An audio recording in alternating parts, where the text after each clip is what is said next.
चक्षुर्मिलितं येन तस्मै श्रीगुरवे नमः। अज्ञानतिमिरान्धस्य ज्ञानाञ्जन चक्षुर्मिलितं येन तस्मै श्रीगुरवे नमः।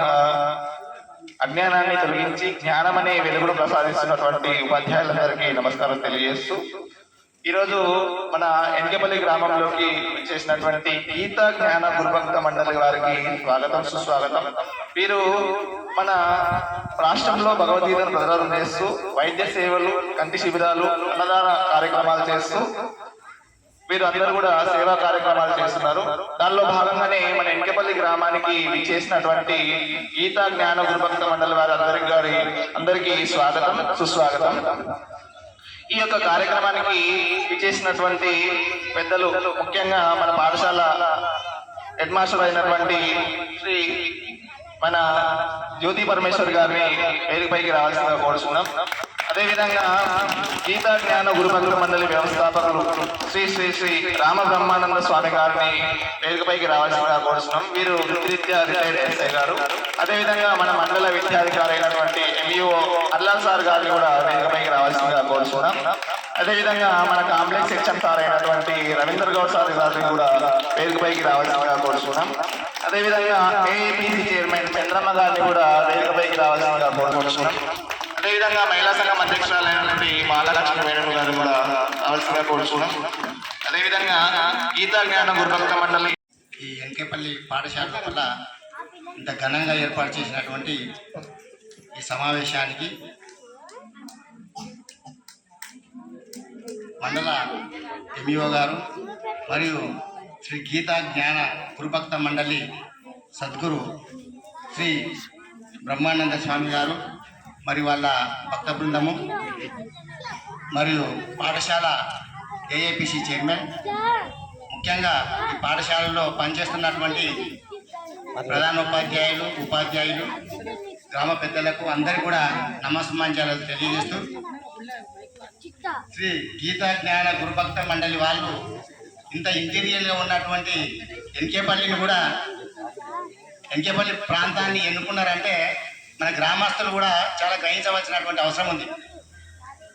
ఇక్కడ ఉన్నటువంటి ప్రజల లోపల ఒక మంచి విలువలు ఉన్నటువంటి సమాజాన్ని ఏర్పాటు చేయాలని చెప్పి వాళ్ళు భగవద్గీత గురించి వివరించి, ఆ వివరించడమే కాకుండా వాళ్ళ యొక్క భక్త జ్ఞాన గురుభక్త మండలి అనేటటువంటిది సార్ ఇంతకుముందు చెప్పిండు. వాళ్ళు ఎన్ని కార్యక్రమాలు అంటే అన్నదాన కార్యక్రమము, తర్వాత కంటికి ఆపరేషన్లు చేయించడము, తర్వాత డాక్టర్లతో పిలిపించడము, ఈ బయట చలికి వండుకుంటే ఉన్నటువంటి వాళ్ళకు దుప్పట్లు ఇప్పించడము, వాళ్ళు ఎన్నో సేవా కార్యక్రమాలు చేయించడం అనేటటువంటి కార్యక్రమాలు చేస్తున్నారంటే వాళ్ళు ఎంత నిస్వార్థంగా చేస్తున్నారు, సమాజం ఎంత గొప్పగా ఉండాలి అనేటటువంటి దాన్ని కోరుకుంటున్నారు. ఈ సమాజం లోపల చాలామందిని కూడా, చాలామంది సార్ చెప్పిన ఇంతకుముందు ఏదో బానిసలై తాగడానికో దానికో బానిసలై చెడిపోయేటటువంటి కుటుంబాలు చాలా ఉన్నాయి. కాబట్టి భగవద్గీత ఎవరైతే పఠిస్తామో, దాంట్లో ఉన్నటువంటి విలువలు తెలుసుకుంటామో, అప్పుడు మన సంసారమే కాకుండా సమాజం కూడా బాగుపడేటటువంటి అవసరం ఉంటుంది. కాబట్టి ఒక కుటుంబం బాగుపడితే, గ్రామం లోపల ఒక మనిషి బాగుపడితే కుటుంబం బాగుపడుతుంది, కుటుంబం బాగుపడితే ఆ ఊరే బాగుపడుతుంది ఒకరికొకరు చెప్పడం వల్ల. కాబట్టి అందరం కూడా ఇక్కడ మహిళా మనులు కూడా ఉన్నారు కాబట్టి మన ఇంటి లోపల కానీ సమాజం లోపల కూడా మీరు అందరూ డ్వాక్రా గ్రూపం మహిళలు కాబట్టి అలాంటి వేరే అలవాట్లు ఉన్నటువంటి ప్రజలకు మనం ఒకటే వారి కార్యక్రమాలు చేయకపోతే వాళ్ళు తిరస్కరించేటటువంటి అవకాశం ఉంటుంది. కాబట్టి మెల్లమెల్లగా ఇట్లా చేస్తే బాగా లేకుంటుంది, ఈ విధంగా ఉంటే మనం బాగుంటుంది అనేటటువంటి విషయాన్ని చెబుతూ మనం డైరెక్ట్ తాగుతాయనతో పోయి నువ్వు తాగరా బాగా తినరు, సమాజం అట్లా తయారైంది. కాబట్టి మనం మెల్లమెల్లగా ఆ విధంగా ఉండేటువంటి కుటుంబాలు ఉన్నాయి. పిల్లలు ఏమవుతున్నారు, వాళ్ళు చదువుకొని ఎంత పెద్దగా అవుతున్నారు అనే విషయాలన్నీ కూడా వాళ్ళు కూలంకషంగా చెప్పడం జరుగుతుంది. మీరు ఒకటి ఈ మధ్యన మీరు అందరూ కూడా ఇన్నుంటారు, అహ్మదాబాద్ లోపల విమాన ప్రమాదం జరిగింది. ఇట్లా అది ఫ్లైట్ పోతుండగానే మొత్తం వాడి కూర్చొని తింటుండలో మీద వాడి పాపం అదృష్టం అంటే ఎట్లా ఉంటుంది చూడండి, అది ఎగిరిపోయి కింద పడిపోతే 240 మంది చనిపోయారు అక్కడ. అది ఆశల మీద పడితే ఆశల పాపం లంచ్ టైం, అది రూమ్ లో కూర్చొని వాళ్ళు తింటుంటే కూడా వాళ్ళు కూడా చనిపోయింది. అంటే మనకు చావు ఉన్నప్పుడు ఏడ ఉన్నా అది వచ్చేటటువంటిది ఇంట్లో కూర్చుంటే దానికి వచ్చింది. పిల్లలకు వాళ్ళు మెడిసిన్స్ అవుతున్నారు. కానీ అంతమంది పైలట్లు, అంతమంది కూర్చున్న వాళ్ళు చనిపోతే కూడా అందులో ఒక భగవద్గీత గ్రంథం ఉండేదండి. అందులో ఒక భగవద్గీత గ్రంథం ఉంది. ఆ దాని కింద బూడిద కూడా అంటలేదండి, ఎట్లా ఉందో అట్లుంది అంట. అంత మంటలు లేచి 241 మంది చనిపోయి అంత మంటల లోపల కూడా మీరు వైరల్ అయ్యి అందరూ కూడా వింటారు, నేనే చెప్పడం కాదు. మనమంతా కూడా వాట్సాప్లో చూస్తుంటాము, నేను చెప్పేది కాదు. భగవద్గీత గ్రంథం ఉంది అంట దాంట్లో. ఆ భగవద్గీత గ్రంథము కూడా కింద పడిపోయిందంట. ఆ కింద పడితే దానికి ఎలాంటి మంట కానీ బూటి కానీ ఏది ఎండకుండా ఇంత కొత్తగా ఎట్లుందో అట్లా ఉందంట. మరి అది మనము మీరు ఏది అనేది మీరే ఊహించుకున్నాలి. కాబట్టి అంత పవిత్రమైనటువంటి గ్రంథము, భగవంతుడు కల్పించినటువంటి విషయాలు మనం పాటించినట్లయితే మనకు కూడా తినే దగ్గరికి కాదు, వచ్చేటటువంటి అనర్థం కూడా తప్పించుకున్న వాళ్ళం అవుతాం. కాబట్టి మనకు కూడా ఎన్నో అనర్థాలు జరగవచ్చు. కాబట్టి తప్పించుకున్నాలి. మన సన్మార్గంలో ఉంటే వచ్చేటటువంటి మనకి ఏదైతే జరుగుతుందో అది జరగకుండా పోయేటటువంటి అవకాశం ఉంటుంది. ముందు సన్మార్గంలో ఉండాలి. మనం సన్మార్గంలో ఎవరైతే ప్రయాణం చేస్తామో అన్ని విషయాలు కూడా బాగుంటాయని చెప్తూ, కాబట్టి మీరు అందరూ కూడా మా గురుభక్త మండలి చెప్పేటట్లు విషయాలు విని మీరు వారానికి ఒక పారాయణ ఎప్పుడో పారాయణం చేయాలి. మంచి విషయాలు పారాయణం చేయడం వల్ల ఏం చేయకపోము. చెడ్డ విషయాలు అంటే తొందరగా పోతాం. ఎవరైనా చెడు విషయం ఉంటే తొందరగా అట్రాక్ట్ అవుతుంది, తొందరగా ఎట్లా పోదాం అనిపిస్తుంది. కానీ మంచి విషయం అప్పుడే మనసుకు అతకదు, నిదానం అతుకుతుంది. కాబట్టి మనసుని మంచి విషయం రావాలంటే ఇప్పుడు బిల్డింగ్ కట్టాలంటే 1 సంవత్సరం పడుతుంది, 6 నెలలు పడుతుంది. కూలిపోయాలంటే ఇప్పుడు చేసి పెట్టి 1 నిమిషంలో కూలిపోతుంది. కాబట్టి చెడు విషయాలకు మంచి విషయాలకు తేడా అదే. కాబట్టి మంచి విషయాలు పాటించాలంటే మనందరము ముందు మన మనసు మంచిగా ఉండాలి. మనసు మంచిగా ఉండాలి. మనసు ఎట్లా మంచిగా ఉండాలి? ఇతరులకు అన్యాయం చేయకూడదు. నువ్వు ఏదో చేసి పైకి స్పీచ్ ఇచ్చుకుంటా పోయి ఏదో మాట్లాడి బయట మాట్లాడి నీ లోపల కల్మషం ఉందంటే అది ఎప్పుడు కూడా మనకు మంచి జరగదు. కాబట్టి ఆ విధంగా మనందరం మారేటట్లు ఉండాలి. ఆ విధంగా ఈ గురుభక్త మండలి కూడా చేస్తుంది అని చెప్తూ, అదేవిధంగా ఇది మేము విద్యాశాఖలో ఉన్నాం కాబట్టి మా విద్యాశాఖకు మీరు ఇంత మంచి పుస్తకాలు ఇచ్చేటందుకు మాది కాంప్లెక్స్, నా కాంప్లెక్స్ వీళ్ళందరికీ కూడా నా చౌదరిపల్లి కాంప్లెక్స్ కిందకి వస్తుంది ఇది ఈ స్కూల్ కూడా. కాబట్టి ఇంత మంచి ప్రోగ్రామ్ని మీరు కండక్ట్ చేసినందుకు మీకు అందరికీ కూడా ప్రధానోపాధ్యాయులుగా కాంప్లెక్స్ ప్రధానోపాధ్యాయులుగా మీకు అందరికీ చేతులెత్తి నమస్కరిస్తూ ఈ అవకాశం ఇచ్చినటువంటి అందరూ కూడా ధన్యవాదాలు తెలుపుతూ ముగిస్తున్నాను. మండల విద్యాధికారి అనిల్ సార్ గారికి మరియు గీతా బోధ మండలి గురువు గారికి, అదేవిధంగా స్టేజ్ పైన ఉన్న అందరికి నా యొక్క నమస్కారాలు. ఈ కార్యక్రమానికి మా ఊరికి ఈ కార్యక్రమం సెలెక్ట్ చేసినందుకు, పిల్లలకు పుస్తకాలు ఇచ్చినందుకు స్పెషల్గా వాళ్ళకి మరొకసారి ధన్యవాదాలు తెలుపుతున్నాము. గీత ఇంతకుముందు మా వెంకటేశ్వర సార్ మా గురువు గారు భగవద్గీత అనేది కేవలం ఒక మతానికి సంబంధించింది కాదు. భగవద్గీతలో ప్రతి సంసారం, అన్నదమ్ములు, మొత్తం సంసారం మొత్తం ఉంటుంది. అందులో ఏ విధంగా సమాజంలో ఉండాలి, ఈ విలువలు ఎట్లా ఉంటాయి, ప్రతి ఒక్కరు నేర్పిస్తారు. మేము ఈ గీత పారాయణం మా ఊళ్ళో కూడా మా విలేజ్లో ఒక గంట సమయం కేటాయించి రోజు ఉంటాయి కదా సార్, అధ్యాయాలు ఉంటాయి కదా, ఆ అధ్యాయాలతో మేము కూడా చేద్దాం అనుకుంటాం. ఇక్కడ కూడంగల్ మా బాలంపేట ఆయన హార్డ్వేర్ షాప్ ఆయన ఉంటాడు, ఆయన రామానంద సార్ కూడా అడిగినాము. ఆయన మాకు టైం కేటాయిస్తున్నారు కానీ ఇంకా కేటాయిస్తారు, మేము దాన్ని చర్చ చేస్తున్నాము. మా ఊళ్ళో ఉండగా పాటించినట్లా చూసుకుంటాం. అది చాలా మంచి నిర్ణయం. అదేవిధంగా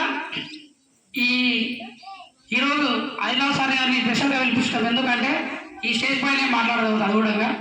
సార్ మాది 8th వరకు స్కూల్ ఉంది. 8th వరకు ఇంతకుముందు స్టేజ్ చాలా తక్కువ ఉండేది. ఈసారి అన్నప్ప సార్ కానీ, టీచర్లు కానీ, సార్లు కానీ బడిపాట కార్యక్రమం ద్వారా ఇంటింటికి డోర్ టు డోర్ వెళ్ళి పిల్లల్ని అడ్మిషన్ చేసుకున్నారు. స్ట్రెంత్ మేబీ 125 మెంబర్స్ వరకు పెరిగింది. అయితే ప్రజెంట్ 2 టీచర్లు ఉన్నారు సార్, మేడంకి సార్ ఉన్నాడు. అది నిన్న డిఓ దగ్గర కూడా పోయినాము, అవి కలవలేదు, రేపు 2 పోతాము. అయితే ఈ పిల్లలకు టీచర్లు మాకు ఒక 4 లెటర్ రాష్ట్రం చూడండి. అయితే ఒక 3 ఎస్ఏ పోస్టులు, 4 ఎగ్జిస్ట్ పోస్టులు ఇవి కేటాయించి మా పిల్లలు రెడీ చేయాలి సార్. ఇది మా గ్రామం నుండి చెప్తున్నాం మీకు. ఇంకోటి సార్, టీచర్లకు టాయిలెట్స్ కానీ కంపౌండ్ లేవు, వీళ్ళు చెప్తే చేయడం లేదు, బర్ల కట్టేయడం వినే చేస్తున్నారు. పిల్లలకు చాలా అపరిశుభ్రంగా ఉంది ఇక్కడ. వీటన్నిటికీ మీరు ఏం చెప్తారో మేము అడుగుతాం. దాన్ని కూడా ప్రాబ్లమ్స్ ఉన్నట్టు చూద్దాము. అదేవిధంగా ఇక ఈ సమయం ఇచ్చిన పెద్దలకు నమస్కరిస్తూ చేసినటువంటి శ్రీ శ్రీ శ్రీ సద్గురు బ్రహ్మానంద స్వామి గారి ట్రస్ట్ నుండి మన గ్రామానికి మన ఎంఈఓ గారు, హెచ్ఎం గారు, పత్రికా విలేకరులు, నాతో మిత్రులు, ఇదే పాఠశాల చదువుకున్నాను. ఈ ప్రోగ్రాం జరగడానికి ముఖ్య కారకులు మన కీర్తిశేషులు బోయిన మల్లేష్ గారి కూతుర్లు ఇద్దరు. ఈ భగవద్గీత పారాయణంలో వాళ్ళు బాగా పఠిస్తూ నా గ్రామాన్ని గిట్ట ఇలా మార్చాలి, నాకు తెలిసిన కాడికి 10-20 మంది అయినా మారాలి, ఒక భగవద్గీత ధ్యానంలో ఉండాలి అని వాళ్ళ ఉద్దేశంతో బోయిన మల్లేష్ గారి కూతురు వాళ్ళ మిసెస్ 2-3 నెలల నుండి నాకు అడిగినారు, మన పేద పిల్లలకు పుస్తకాల పంపిణీ కానీ ఏదో తోచిన సహాయం మనకు ట్రస్ట్ నుండి చేయాలి, మా సద్గురు స్వామి ట్రస్ట్ నుండి చేయాలి అనే ఉద్దేశంతో 2-3 నెలల నుండి నాకు అడిగితే, నాకు ఇక్కడ ఎంతమంది స్టూడెంట్స్ ఉన్నారని కన్ఫామ్ తెలియక ఇక్కడ టీచర్గా పనిచేస్తున్న అంజలన్న గారికి గిట ఫోన్ ద్వారా మాట్లాడి ఈ ప్రోగ్రాంకు 2-3 నెలలు ప్లాన్ చేస్తేనే ఇంత చక్కటి ప్రోగ్రాం జరుగుతుంది. వీళ్ళకు మనం ఎలాంటి డబ్బులు ఇచ్చే అవసరం లేదు, వీళ్ళు మంచి మాటలు కొన్ని వాళ్ళు పరోపేనం కానీ మనకు బోధన కానీ ఎలా జరగాలి, ఒక సాంప్రదాయ ప్రకారంగా ఓ భగవద్గీతను ఎట్లా పాటించాలి అని పెద్దలు చెప్తారు, దాన్ని పాటిస్తే మనం చాలు అని తెలియజేసుకుంటూ నాకు అవకాశం ఇచ్చిన పెద్దలందరికీ, గౌరవనీయులు పూజ్యులు దైవ సత్యహారులు శ్రీ శ్రీ శ్రీ సద్గురు రామబ్రహ్మానంద స్వామి గారు, మరియు అదేవిధంగా పాఠశాల ప్రధానోపాధ్యాయులు మరియు మండల విద్యాధికారి ఆర్లాల్ సార్ గారు, మరి కాంప్లెక్స్ హెచ్ఎం మరియు పాఠశాల ఆదర్శ అమ్మ పాఠశాల చైర్మన్ మరియు వీళ్ళ పత్రికా విలేకరులు అందరికీ హృదయపూర్వక నమస్కారాలు. విద్యార్థులు కూడా నా యొక్క ఆశీర్వాదాలు. పనిచేస్తున్నది అయితే మా గీత జ్ఞాన గురుభక్త మండలి వ్యవస్థాపకులు శ్రీ శ్రీ శ్రీ జగద్గురు రామయ్య గారికి స్థాపించబడి శ్రీ శ్రీ శ్రీ సద్గురు రామబ్రహ్మానంద స్వామి మా గురువారిలు, ఆయన చేత ఇప్పుడు ఈ గీతా జ్ఞాన గురుభక్త మండలి నిర్వహించబడుతున్నది. ఈ గీతా జ్ఞాన గురుభక్త మండలి తరపున మేము భగవద్గీత ప్రచారం ఈ కోడంగల్ ప్రాంతంలో మన ప్రజలందరికీ కూడా భగవంతుని గురించి తెలియదు, భగవద్గీత గురించి తెలియదు. కాబట్టి భగవద్గీత అనేది ఒక మతపరమైనటువంటి గ్రంథమే కాదు, ప్రతి ఒక్కరు చదవవలసినటువంటి గ్రంథం, అన్ని మతాలు చదవలసినటువంటి ముఖ్యమైనటువంటి గ్రంథం భగవద్గీత. కాబట్టి ఆ భగవద్గీతను ప్రజలొక్కరు, మానవుడు పుట్టిన మనిషి ప్రతి ఒక్కరు చదవాల్సినటువంటి గ్రంథం భగవద్గీత. కాబట్టి ఈ ప్రాంత ప్రజలకు తెలియదని చెప్పి భగవద్గీతని ప్రచారం చేసి భగవద్గీతను తెలపాలనే ఉద్దేశంతో మా గురుగారు సంకల్పించి ఎంతో మంది శిష్యులను తయారు చేసి మేము ఊరూరా ఈ ప్రాంతంలో ఊరూరా ప్రచారం చేస్తున్న భగవద్గీత సత్సంగ కార్యక్రమాలు నిర్వహిస్తూ ప్రతి ఒక్కరికి భగవద్గీతలు ప్రజెంటేషన్ చేస్తున్నాం, మరియు సత్సంగ కార్యక్రమాలు నిర్వహిస్తున్నాం, భగవంతుని గురించి తెలియజేస్తున్నాం. ఏ విధంగా మనిషి మనుగడ ఏ విధంగా ఉండాలి, ఏ విధంగా నివసించాలి, ఏ విధంగా మనం బ్రతకాలి, నివసించాలి అనేది భగవద్గీత తెలియజేస్తుంది అన్నమాట. మనం ఎక్కడి నుంచి వచ్చాము, ఎక్కడికి వెళ్తాము అనేది భగవద్గీత తెలియజేస్తుంది. కాబట్టి ముఖ్యంగా మా గురుగారి సంకల్పం ఏంటంటే ప్రతి ఒక్కరిని చైతన్యవంతులను చేసి భగవంతుని మార్గంలో, ఈ కాలంలో యువత అంతా ఏమవుతుందంటే తాగుడుకు బానిస అయ్యి ఎన్నో సంసారాలు చెడిపోతున్నాయి. ఆ తాగుడు బానిస నుంచి విముక్తిని పొందాలి, యువత అంతా చైతన్యవంతులు కావాలి, భగవంతుని మార్గంలో నడవాలి, దుర్మార్గాన్ని వదిలిపెట్టాలి, సన్మార్గంలో నడవాలనే ఉద్దేశంతో ఈ సంకల్పించి మా ఈ దగ్గరలో ఈరోజు రేపు చెత్తుగూడ ఈ దుబ్చర్ల గ్రామము మరియు పరిగి, కోడంగల్, రేగడి మైలారం, కిష్టాపూర్ మరియు ఎన్కేపల్లి, పరిగి, మరి చాపలగూడెం, కులక్చర్ల ఈ అన్ని గ్రామాలలో మేము ఎన్నో సత్సంగ కార్యక్రమాలు నిర్వహించాం. కోడంగల్ కూడా మరియు ఈ ఎన్కేపల్లిలో, రేగడి మైలారంలో ఇలా ఈ విధంగా మేము సుమారుగా ఉచిత వైద్య శిబిరాలు నిర్వహించి సుమారుగా 250 మంది వరకు ఉచితంగా కంటి చికిత్స చేయించినాం. లయన్స్ క్లబ్ వాళ్ళు, అది లయన్స్ క్లబ్ కాదు, ఎల్వి ప్రసాద్ హాస్పిటల్ తరఫున వాళ్ళతో చేయించాము. ఇంతవరకు ఒక్క ఆపరేషన్ కూడా ఫెయిల్ కాలేదు. మేము చేయించిన ఆపరేషన్లు అన్ని సక్సెస్ఫుల్గా అందరూ బాగా చూడగలుగుతున్నారు ఆపరేషన్లు కూడా. అదేవిధంగా మా సత్సంగ కార్యక్రమాలు ఈ ఎన్కేపల్లి, రేగడి మైలారం, కిష్టాపూర్, పరిగి, కులక్చర్ల ఇవన్నీ గ్రామాల్లో సత్సంగ కార్యక్రమాలు నిర్వహిస్తాం. భగవద్గీత తెలియజేస్తాం. భగవద్గీత గురించి చెప్తారు మా గురుగారు. అదేవిధంగా మరి ఉచిత కంటి శిబిరాలు, అదేవిధంగా అన్నదాన కార్యక్రమాలు. అయితే హైదరాబాద్లో మా గురుగారి ఆశ్రమం దగ్గర ప్రతి శనివారం సత్సంగ కార్యక్రమం 6:30 గంటల నుంచి ఉంటుంది. మరి అక్కడ ప్రతి శనివారం రోజు తప్పకుండా అన్నదాన కార్యక్రమం కూడా ఉంటుంది. మరి మేము మా గురుభక్త మండలి తరపున పెద్ద 5 పండుగలు నిర్వహిస్తాం. దాంట్లో భాగంగానే అన్నదాన కార్యక్రమాలు నిర్వహిస్తాం. అదేవిధంగా సుమారు 8 సంవత్సరాల నుంచి ప్రతి గ్రామంలో, ఈ ఏరియాలో ఉన్నటువంటి గ్రామంలో ప్రతి పాఠశాలను ఎంచుకొని అన్ని గ్రామాల్లో ఇప్పటి వరకు ఉచితంగా నోట్బుక్స్ కూడా పంపిణీ చేయడం జరిగింది. అదేవిధంగా మరి చలికాలంలో కొంతమంది పేద ప్రజలకు అక్కడిక్కడ రోడ్లపైన హైదరాబాద్లో ఉండే చలికి బాధపడుతున్నటువంటి ప్రజలు కూడా బ్లాంకెట్స్ కూడా ఇవ్వడం జరిగింది. 1 సంవత్సరం స్వెటర్స్ కూడా ఇవ్వడం జరిగింది. ఈ పేద ప్రజలకు మరి ప్రతి నెల మేము జనరల్ క్యాంప్ కూడా నిర్వహిస్తున్నాం. ప్రతి 3 నెలలకు ఒకసారి ప్రతి గ్రామాన్ని ఎంచుకొని అక్కడ పేద ప్రజలకు ఉచితంగా మందులు, ఉచితంగా మరియు వారికి వైద్యాన్ని అందించి, పేద ప్రజలు వచ్చి డాక్టర్లకు పోలేనటువంటి ప్రజలు అదే గ్రామానికి డాక్టర్ని పిలిపించి మేమే ఆ డాక్టర్ యొక్క ఖర్చును నిర్వహించి ఆ డాక్టర్ని పిలిపించి వాళ్ళకు ఉచితంగా మందులు ఇవ్వడం జరుగుతుంది. ఈ విధంగా ఎన్నో కార్యక్రమాలు మా గీత జ్ఞాన గురుభక్త మండలి తరఫున చేస్తూ ఈ కార్యక్రమాన్ని నిర్వహిస్తున్నాం. కాబట్టి వీలైనటువంటి ప్రజలందరూ కూడా ఇక్కడనే చిల్మమైలారం గ్రామంలో ప్రతి పున్నం రోజు పూజా కార్యక్రమం, భగవద్గీత ప్రవచన కార్యక్రమాలు, భగవద్గీత ప్రవచనాలు మరియు పారాయణాలు ఈ కార్యక్రమాలు ఉంటాయి. కాబట్టి ఈ మన గ్రామంలో కూడా 2-3 సార్లు ఇక్కడ 2 సార్లు నిర్వహించడం జరిగింది. అట్లా మీరు కూడా వచ్చి విని భగవద్గీతను విని తరించారని కోరుతూ, ఇంకా పెద్దలు మాట్లాడతారని కోరుతున్నాం. నెక్స్ట్